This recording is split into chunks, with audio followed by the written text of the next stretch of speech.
اور اگر آپ اللہ کے احکامات کی خلاف ورزی کرتے ہیں تو پھر آپ جہنم میں جائیں گے۔ لیکن فرشتوں کے ساتھ ایسا نہیں ہوگا، کیونکہ انہیں تو یہ اختیار ہی نہیں دیا گیا، انہیں وہ آزادی دی ہی نہیں گئی جو انسانوں کو دی گئی ہے۔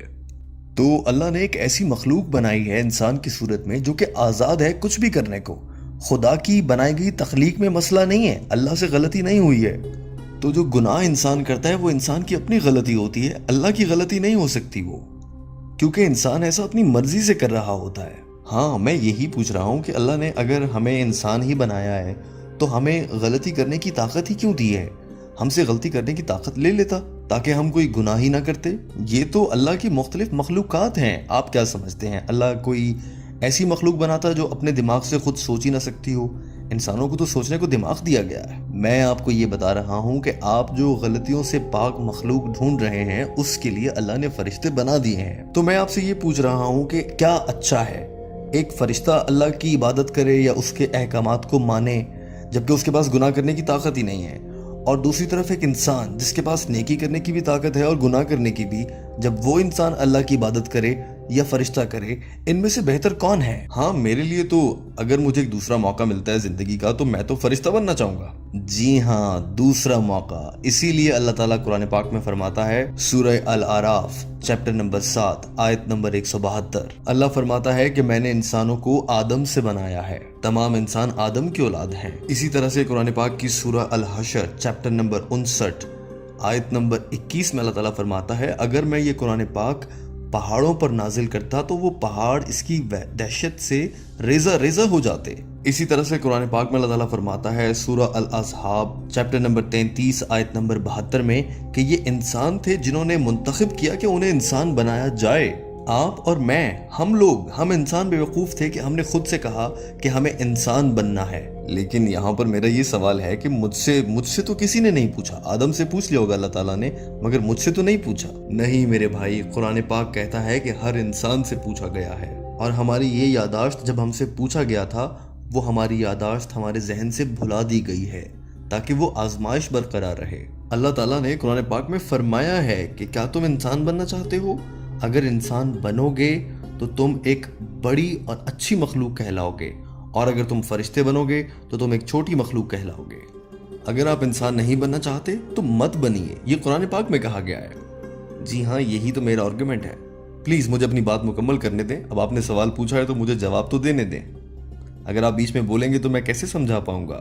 تو میں یہ کہہ رہا تھا کہ اللہ تعالیٰ نے قرآن پاک میں فرمایا ہے کہ ہم یہ انسان بیوقوف تھے جنہوں نے کہا کہ ہمیں انسان بننا ہے۔ اب ہم انسان بنے ہیں تو ہماری آزمائش تو ہوگی، فرشتوں کی آزمائش نہیں ہوتی ہے۔ اگر آپ اپنی آزمائش میں اس دنیا میں کامیاب ہو جاتے ہیں تو آپ فرشتوں سے بھی بہتر ہوں گے، اور اگر آپ اللہ کی نافرمانی کریں گے تو آپ فرشتوں سے نچلے درجے کی مخلوق ہو جائیں گے۔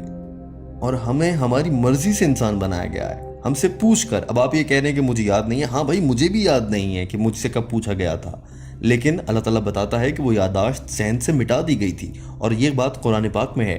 میں قرآن پاک پر یقین رکھتا ہوں۔ اللہ تعالیٰ قرآن پاک میں فرماتا ہے کہ روز محشر قیامت کے دن کوئی ایک بھی انسان ایسا نہیں ہوگا جو میرے نظام انصاف پر سوال اٹھا سکے گا، اور وہ ہم اگلے جہان میں دیکھیں گے، مگر تب انسان کہے گا اللہ میاں ایک موقع اور دے دو، لیکن اللہ تعالیٰ کہیں گے اب بہت دیر ہو چکی۔ تو قرآن یہ کہتا ہے کہ کوئی اللہ کے نظام انصاف پر سوال نہیں اٹھائے گا، اس سے وہ مطمئن ہوں گے۔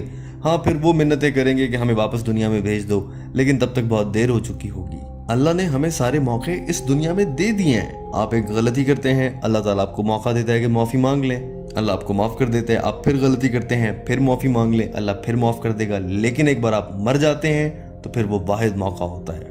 پھر آپ کا یہ سوال کہ اللہ نے انسان کیوں بنائے، تو کیونکہ یہ سب سے بہترین مخلوق ہے۔ آپ خود سوچیں، انسان آزاد ہیں سوچنے کو، اچھے برے کا انتخاب کرنے کو آزاد ہیں، ہم سوچ سکتے ہیں۔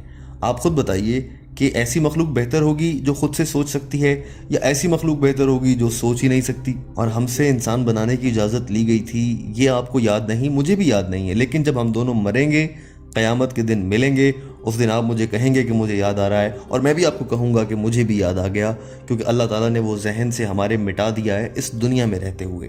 قیامت کے بعد ہم سب کو یاد آ جائے گا۔ تو یہ تو مجھے بھی یاد نہیں ہے، لیکن میرا قرآن پاک پر یقین ہے، اور قرآن پاک کبھی غلط نہیں ہو سکتا۔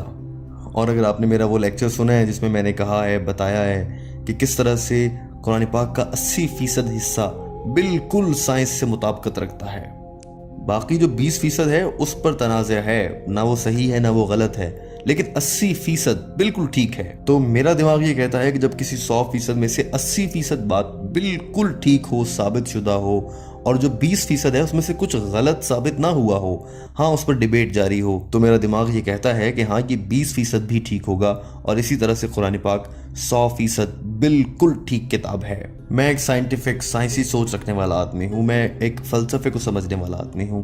ان سب کو دیکھتے ہوئے میں قرآن پاک پر یقین رکھتا ہوں، اور قرآن پاک کی آیت پر میرا پورا اعتماد ہے۔ تو یہ ہم نے منتخب کیا ہے، ہم نے کہا ہے، تو ہم سوال نہیں کر سکتے۔ اب اگر آپ کو انسان نہ بنایا جاتا تو آپ سوال کرتے کہ بھائی مجھے انسان کیوں نہیں بنایا؟ تو اللہ تعالیٰ قرآن پاک میں فرماتا ہے کہ میں نے سب سے پوچھا، پہاڑوں سے پوچھا، ان پر اگر قرآن پاک اتارتے تو وہ ریزہ ریزہ ہو جاتے۔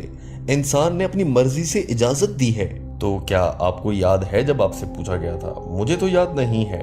میرے پیارے بھائی، اگر آپ نے میرا جواب سنا ہے تو میں نے کہا کہ مجھے بھی یاد نہیں ہے ہم سے کب پوچھا گیا، لیکن اگر ہم سے پوچھ لیا گیا تھا اور اس کے بعد ہمارے ذہن سے مٹا دیا گیا، ایسا قرآن پاک بتا رہا ہے، اور اگر ہمیں یاد رہ جاتا تو پھر اس دنیا کی آزمائش کا تو کوئی فائدہ ہی نہیں ہوا۔